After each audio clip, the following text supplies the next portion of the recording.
今もね、意地を張ってるっていうのが見えるね。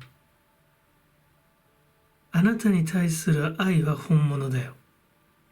あなたを苦しめたんだけれども、おそらくね、かっこつけたかったっていうのが、本音かもしれない。あなたのヒーローでありたかった。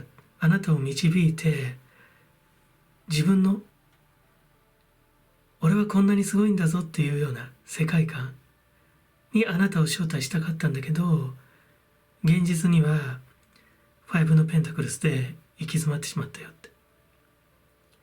で、そこで素直になってね、あなたと力を合わせてその苦境に立ち向かえればいいんだけど、この方は自分のプライドから卑屈な行為に出ちゃったよって。あなたを本当に裏切るような行為をしてしまったっていうのが出てる。あなたを幸せにしたいっていう思い、原動力は自分がかっこつけたいだけれども、それはやっぱり本物だっていうのは感じるんだよね。だから行き詰まった時に、ちゃんとあなたに自分の弱いところを見せれればいいんだけど、それがどうしてもできなくて、自分の体裁ばかりを考えてあなたを裏切るようなことをしたよって。あなたを売り飛ばすようなこと。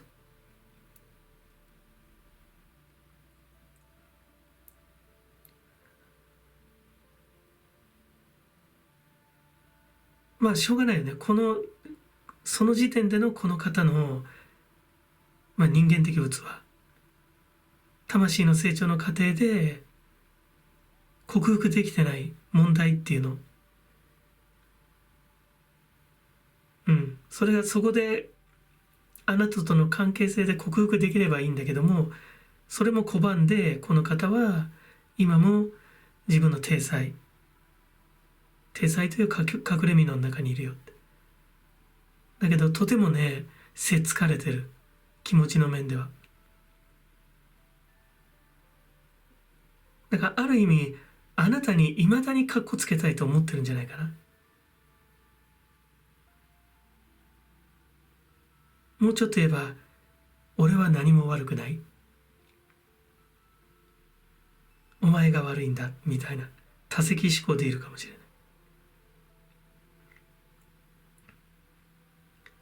ない。だからこの業の山にね、すごくね、カルマ感じるね。カルマエネルギーを。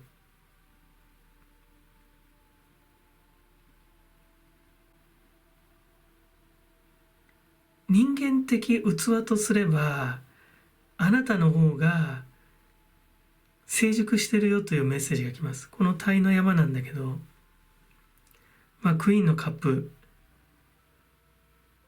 ひょっとすればこのページのワンズが、私はお相手さんに見えるんだよね。未だに自分を奮い立たせて改心しないままに、あなたとの関係性の中で明るみになった自分の弱さ、それに気づきながらも改心しないままに進むよと。で、一方あなたは結構堂々としてるんだよね。魂年齢とかさ、冷静に関してはあなたの方が強いと思う。で、ひょっとすればこの、カップを掲げてるんだけど、あなたが。これはこの方が見てる幻影かもしれないよね。本当にあなたのことを愛してるでしょう。だけれどもこの方自身本当に愛してるのか、ひょっとすれば自分はあなたの前でヒーローでありたいだけなのか、結構分からなくなってるかもしれないよね。だから、現在の状況、さらにこれは対のトライアングルなんでこれからもだけど、あなたの存在っていうのがこの方の中でどんどん大きくなっていくんじゃないかな。あなたを幸せにできなかった後悔、それと表裏一体であなたの前でヒーローであれなかった後悔、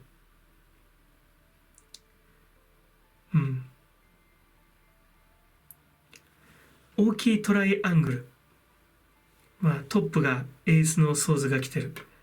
この方は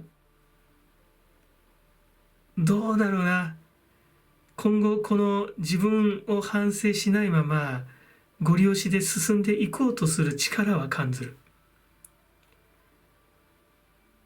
成功法で読めば、次6オブペンタクルスが来るんだけど、経済的には成功するかもしれない。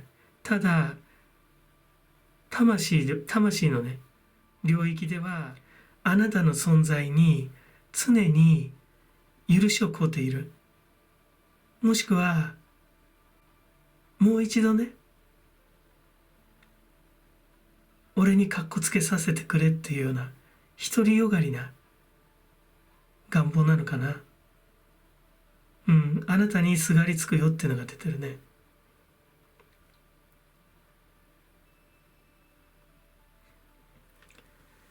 この方に苦しめられたんだけど、あなたは正直気持ち的にはもうなんか見限ってるんじゃないかなと思うけれども、かといって、この方に対する恨みつらみにとらわれるっていうふうにも出てない。そんなちっちゃいところにとどまらないよっていうメッセージが来る。ただ逆にこのお相手さんが、あなたの、愛の幻影にとらわれるのかな。これはね、生活者としていくら成功してもね、人としては切ないよね。一生悔いが残る不完全な、自分の気持ちが本物だっただけに、その本物の気持ちを誰とも共有できないままに終わってしまう。確かに存在していたその思い、想念のエネジーっていうものがどこにも届かないままに浮遊している状態だよね。限界と霊界の狭間、有限界にずっと漂うような感じかな。目下ね、この方はね、自分の弱さ、自分の非を認めずに、頑張ってるよ。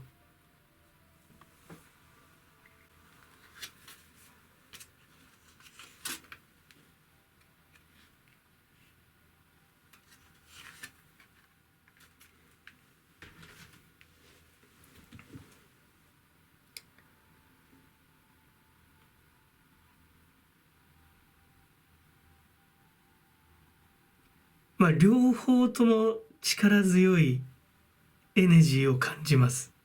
ただ別々の方向を向いてるかな。あなたはこの方との関係性の中で、5のペンタクルス、この現象界だよね。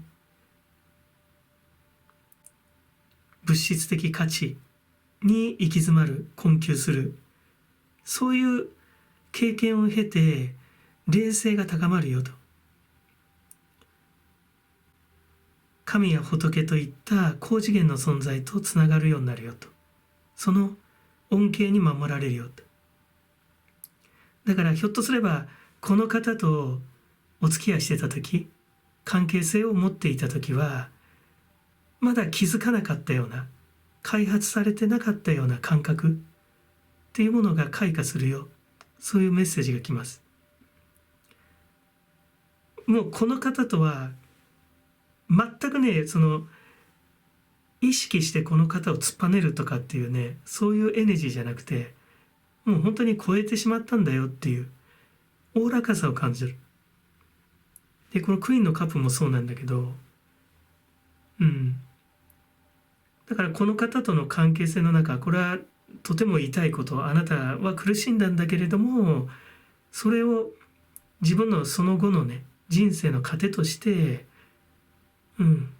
利用することができる、そういう精神状態にあるっていうメッセージが来るね。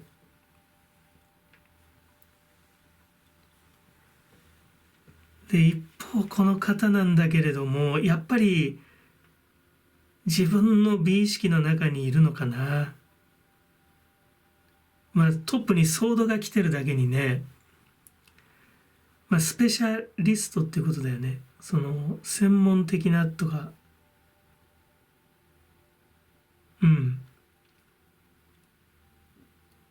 でファイナンシーズ、財政とかだから、自分の世界を構築することにやっぱりエースのソースが非常に効いてて、構築できるんだけれども、やっぱりなんかすごく影があるよね。でかかってるのがページのワンズなんだけど、あなたに対する愛の灯火みたいなもの、それが多分ずっと燃え続けるんじゃないかな。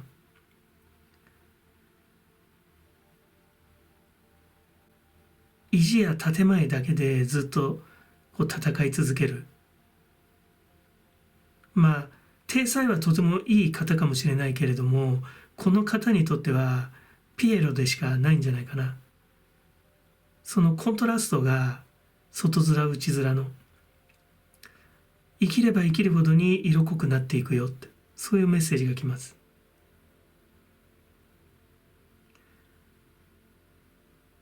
エースの想像は逆位置で読むとね、とんでもない損失ってことだけど、成功法で読めばね、大成功っていう意味もあるから、社会的には強い方かもしれないね。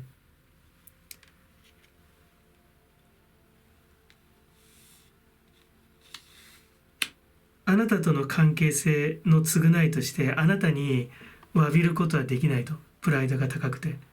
だからその負い目からこの方は行くね、年齢を重ねるにあたって攻撃の精神っていう形でそのリアクションが出てくるかもしれない。今はまだその自分の美意識の中、それは美意識とは名ばかりでこの方の弱い部分を守る隠れ蓑でしかないんだけども、年を重ねるとひょっとすればあなたに対する素直な謝罪という形で現れるんじゃなくて、社会奉仕とかそういう形で出てくるかもしれないよね。この方なりの、解釈、そしてその謝罪かな。あなたに素直に謝ればいいんだけどね。自分が、足りなかったと、人間的にやっぱり足りない部分、お前に求めてしまったと、埋め合わせをお前に求めてしまったんだと、不当な形でね。なかなかだから言えない人なんだと思う。でやはりその精神面に関してはあなたに対してあなたとの関係性で露呈してしまった自分の弱さかもしれない。それにひざまずくことになるよっていうのが出てる。どちらにせよあなたにはもう関係ないと思うね。この方がいくら成功しようが、あなたのもう心には響かない。あなたの精神にね、影響を与えることはないというメッセージが来る。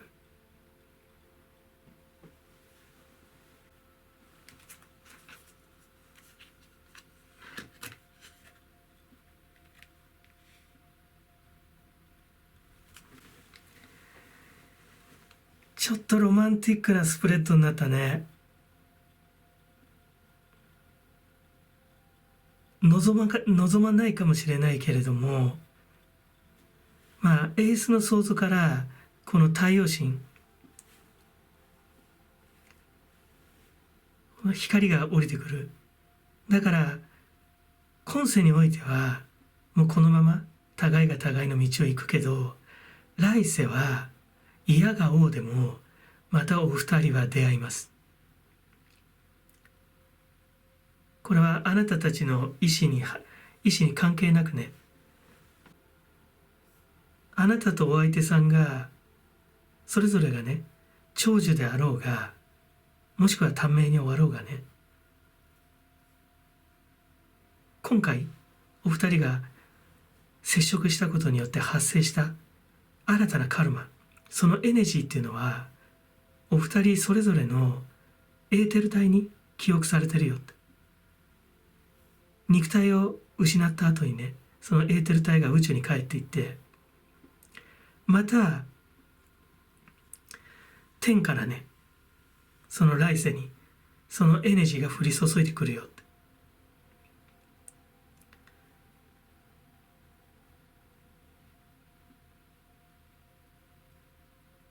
だから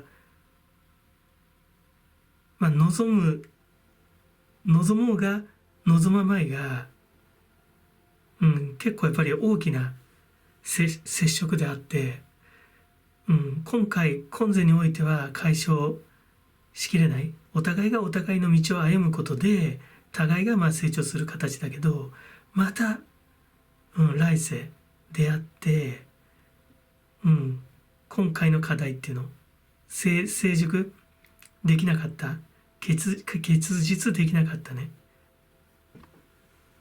その愛の答えっていうものを出さなきゃいけないよっていうメッセージが太陽神さんから様からね来る。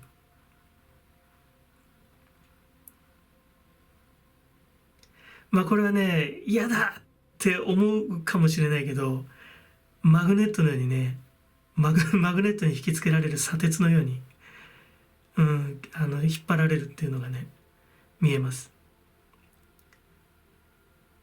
だからそこは、肝に銘じておいてくださいね。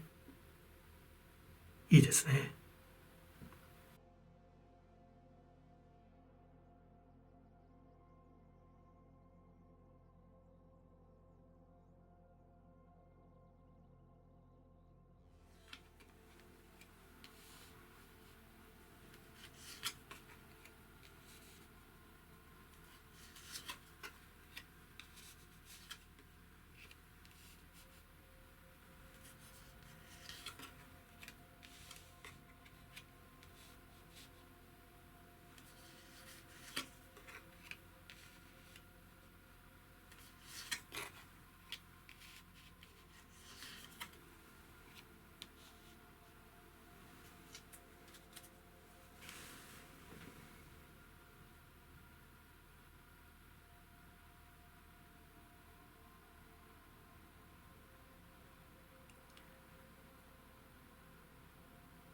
あなたをね騙し続けることね、浮気をし続けるっていうのが出てる。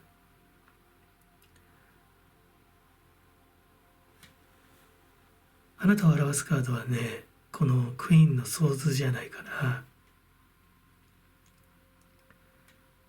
この方にとってのやっぱりメインポジションにいる方なんだけど、そもそも業の山で、ページのワンズがちょっと後ろめたそうなんだけれども、さらにはこのトップ5のソーズ、そもそもあなたを騙す気であなたと接触してるよっていうのが、見えるね。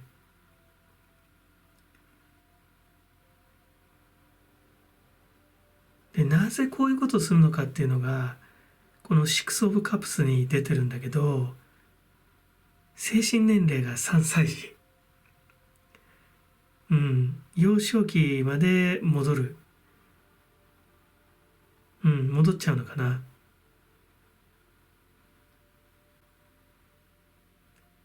幼い頃に自分が得られるはずだったものだけれども実際には得られなかったものを今も探しているよって。あるいはその得られなかったものを体はね成人してそれを収集していると。でさらにはそれを管理することにとても躍起になってるよと。そこがこの方の原動力、今世を生きる力の源になってるっていうメッセージが来る。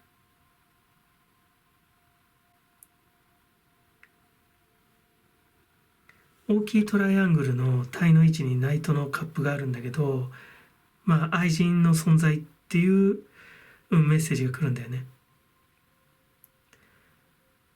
あなたはこの横にページのソーズで出てて、その存在を察知しているんだけれども、とりあえずこのお相手さんにとってのメインのポジションは取ってるよと。だから許してるような状態じゃないかな。とても苦しいよね。まあ未来の側から手を差し伸べられて、あなたは手を差し伸べてるんだけど、こう差し出してるんだけど、まあこの状態が続くんじゃないかな。真ん中にはテンペランス。まあお相手さんのね、意思として、まあ今の状況を保ちたいっていうメッセージが強くきます。いや、絶対に保つぞと。俺にはそれが生きがいなんだ。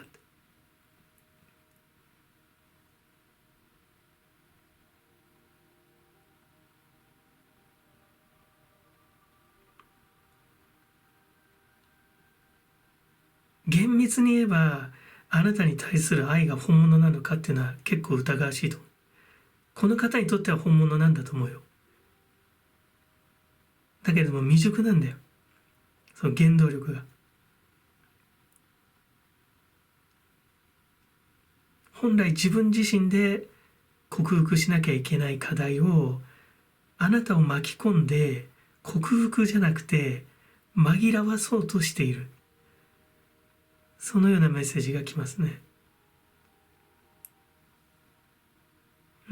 だけどまあこのタイの山のトップにエースの想像が来て、やっぱり徹底的にやるっていうね、俺は絶対に変わらない。これが俺の生き様なんだ。生き方なんだって。曲げないぞっていう意志は伝わってきます。まあだからあなたを苦しめたあいつの現在っていうのはもう成長しないってことだよね。変わんない。もう保ち続ける今の状態。で、その後だけど、まあこのまま突っ切れば、突っ切るというメッセージが来るんだけど、突っ切れば来世はガキ道だよね。動物界は畜生道より一つ下がっちゃうよ。だからあなたも手を引っ張られてるからちょっとね気をつけなきゃいけない。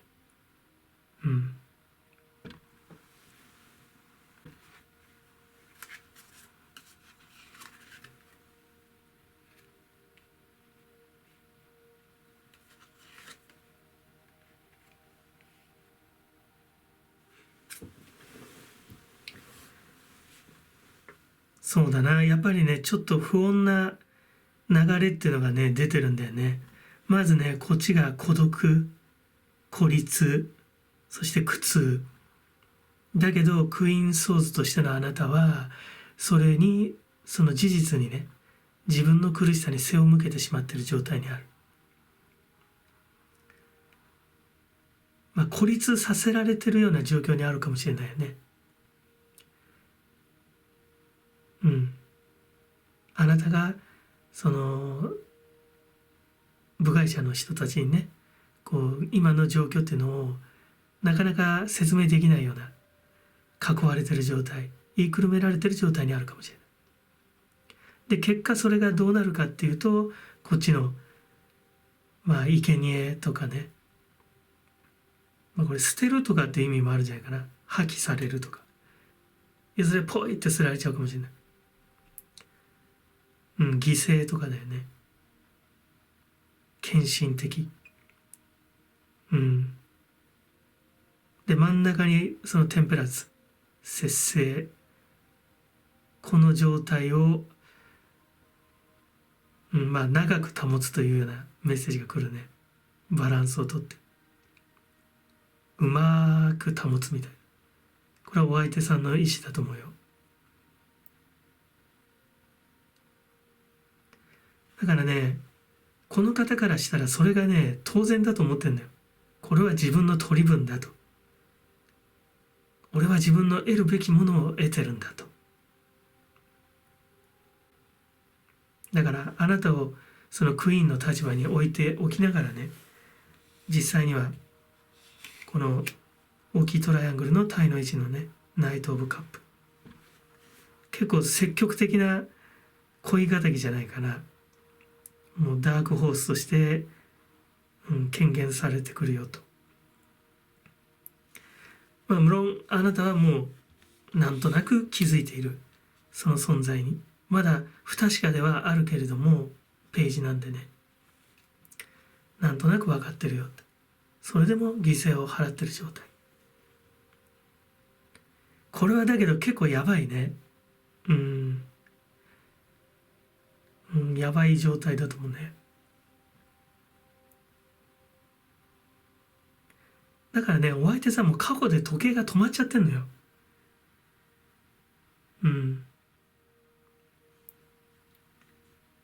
その壊れた時計がね、発する、時間的にはね、まあ、遥か彼方にある、その磁力に、惹かれた磁場に、こう、踊らされてる状態だよね。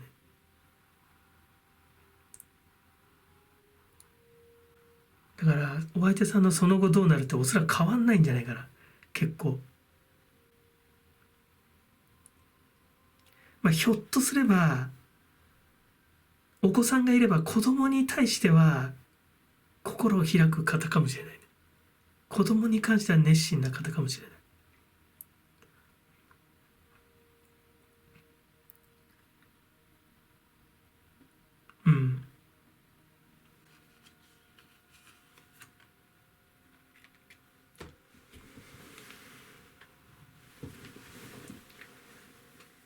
勝利の鳥神様。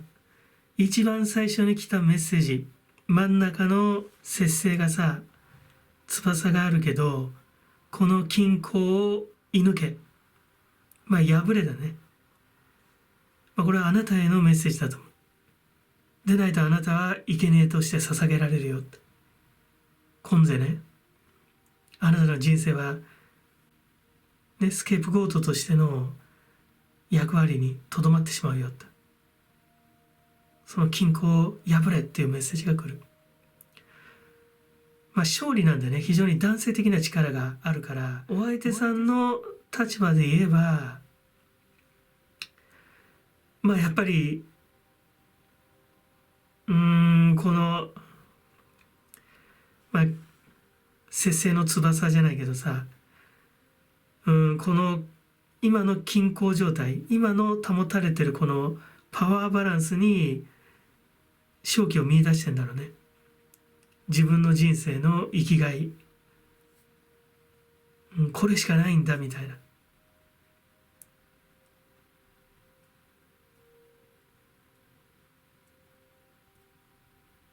そうだな。そのようにも取れる。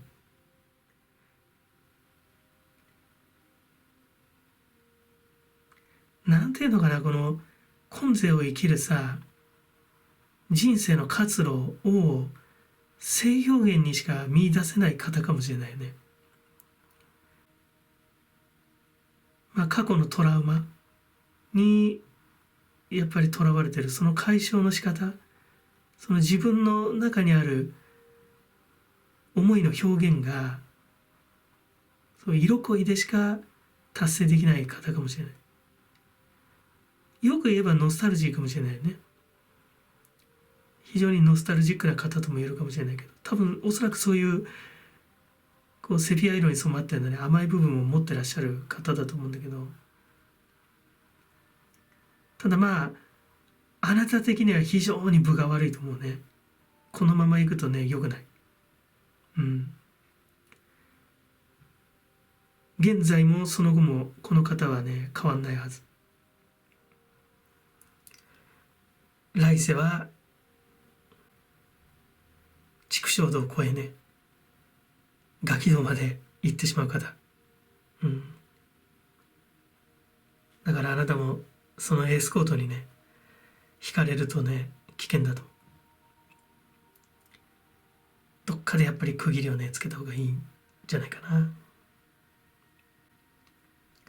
自分の思いの丈の矢を放ってね、この呪縛を打ち破ってくださいね。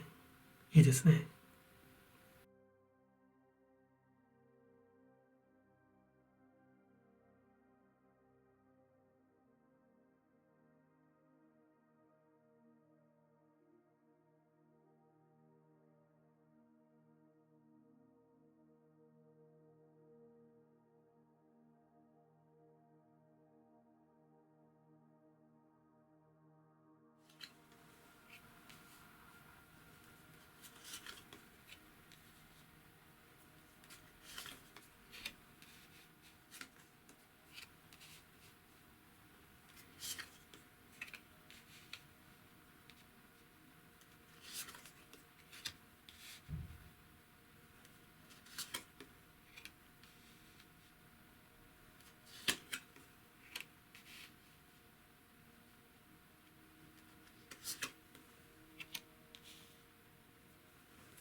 これは結構ハードなスプレッドだよね。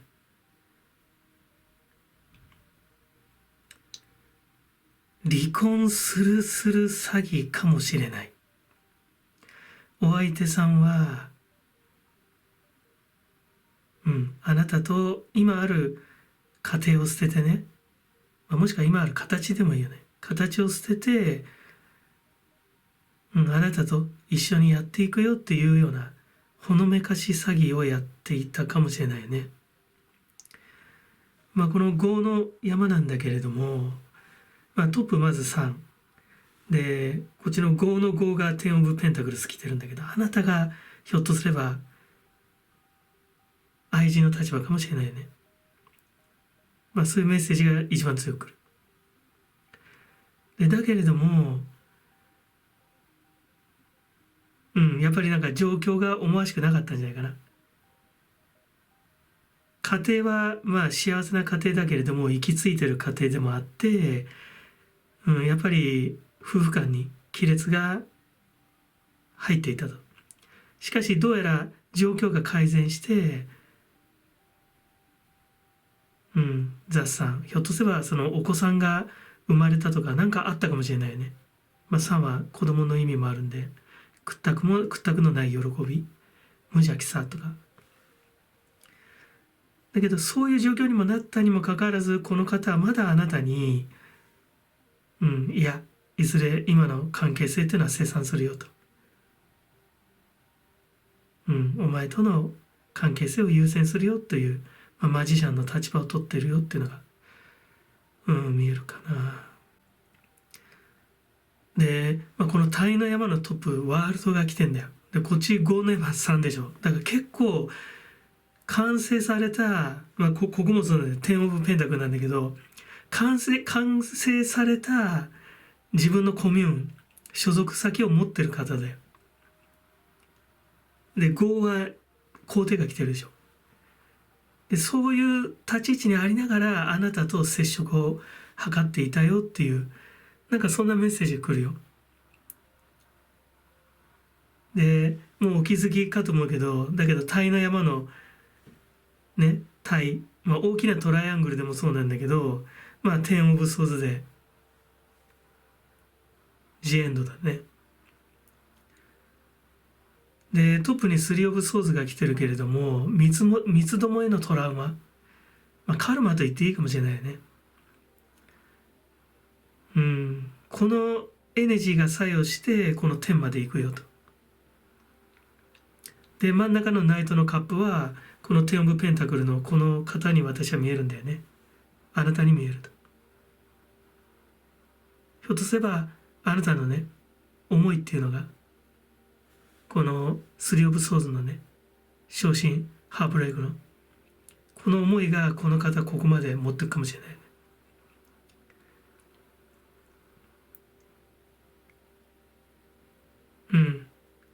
だからね、あなたを苦しめたあいつの現在っていうのは、ひょっとすればこの状態かもしれない。サンとワールド。随分と満たされている、完成された状況。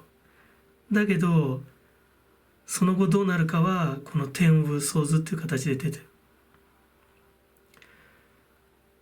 内心は結構今現在でも吊るし上がってるかもしれないね。このハンギングマン。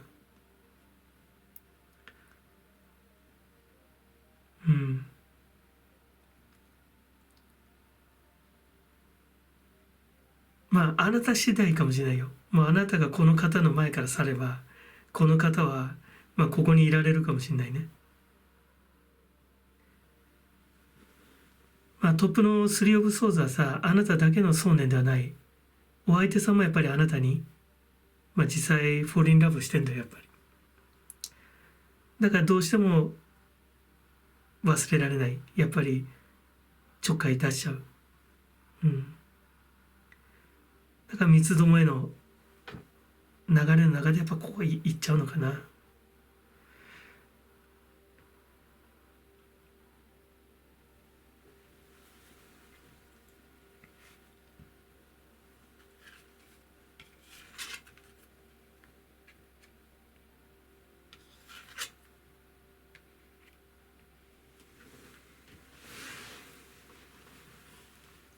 まあ思いっきり来たよね。不定とか、まあ秘密、まあ欺瞞とかだよね。裏切りとか。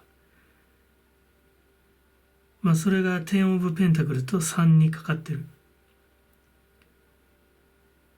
あなたの思いにも感ずるし、ひょっとすれば、あなたの恋敵、まああなたが恋敵の可能性が高いかもしれないけど、うん、そのあなたの恋敵の思いかもしれないね。裏切りとか。これはだけど結構ダークなエネルギー強いよね。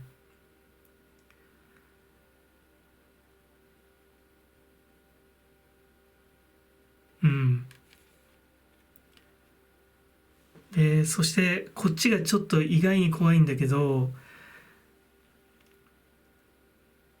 まあ安心とか保証とか、そしてカリスマだよね。すごく微笑んでるんだけど、だからこのカードを考えると、鑑みるとね、このザ・ワールドがあなたのなんか思惑にも思えちゃうんだけど、そこまであなたがね、怖い女だとは思いたくないよ。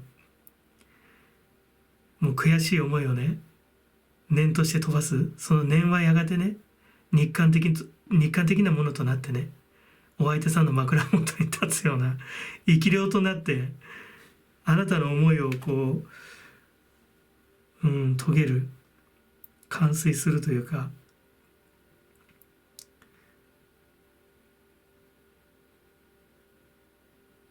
どう私カリスマでしょってちょっと怖いけどね。まあしょうがないよね。だけどね、お相手さんが自ら招いてる、まあ、まさに因果応報だから。まあこれが、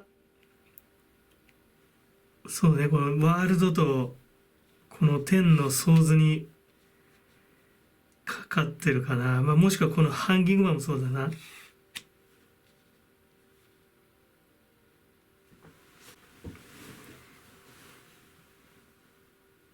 うん。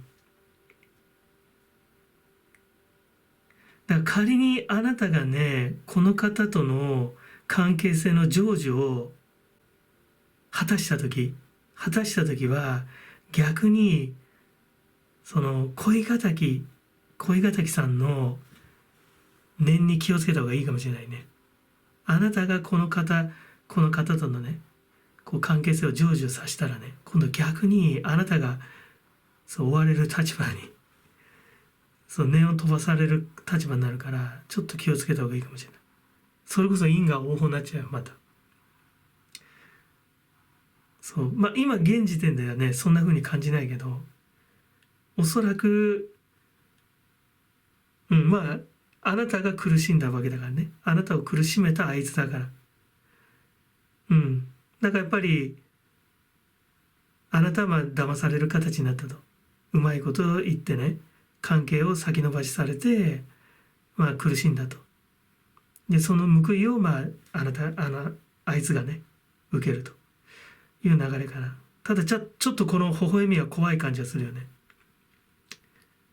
うん。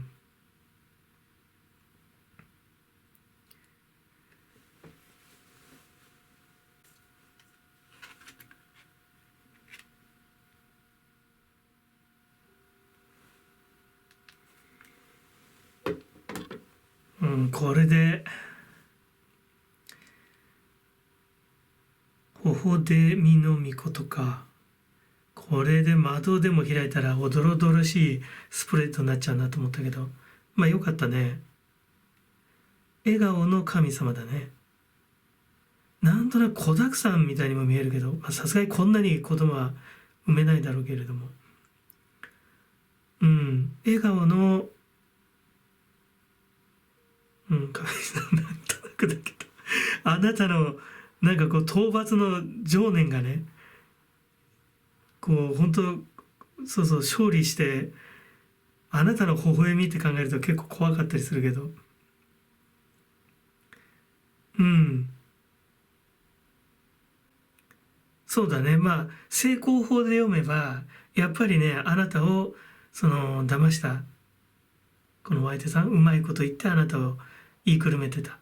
だけれどあなたは、その騙されたことをやっぱり許せないということで、この方はやっぱこの状態まで持っていくと、この方はやっぱ破綻するよっていうところじゃないかな。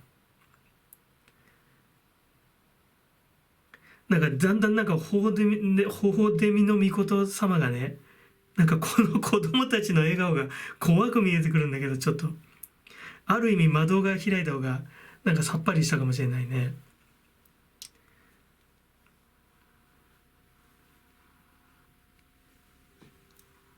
そうだな。だからお相手さんが気づいたね、その、幸せな家庭、まあ幸せな家庭って言っても、まあ破綻してるわけだよね。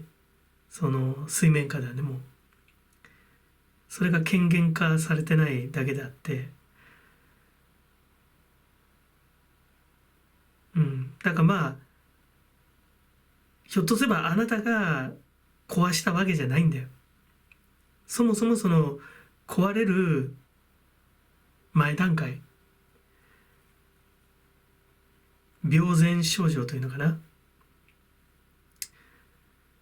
手前まで来てた。でそれがやっぱりそういう状況を持ってたお相手さんがあなたという存在を引き寄せた。であなたはこのお相手さんの言葉を信じたっていう、なんかそんな流れが見えるよね。だけど実際には途中でね、まあ裏切られる形になってあなたが苦しんだと。だけれどもその壊れ始めたダムっていうのはさ、やっぱり崩れきっちゃうんだろうね、やっぱり。だからあなたがひょっとすればさ、このお相手さんが持ってるそのカルマの磁場にね惹かれただけかもしれないから、仮にこの許せないね恩敵を叩きのめしたとしても、あんまりこの意識にとらわれすぎない方がいい。これはそもそもあなたが持ってる破壊のセオリーじゃないんだよ。そこにたまたまあなた巻き込まれただけだから。ね、なんだろうね、この子供たちの笑みが怖く見えるね、本当ケケケケケケって笑って、ケという擬音で笑う人ってなかなかいないと思うけど。アシュラマンぐらいだよね。アシュラマン、カ。まあいいや。そうだね。いかがでしょうか。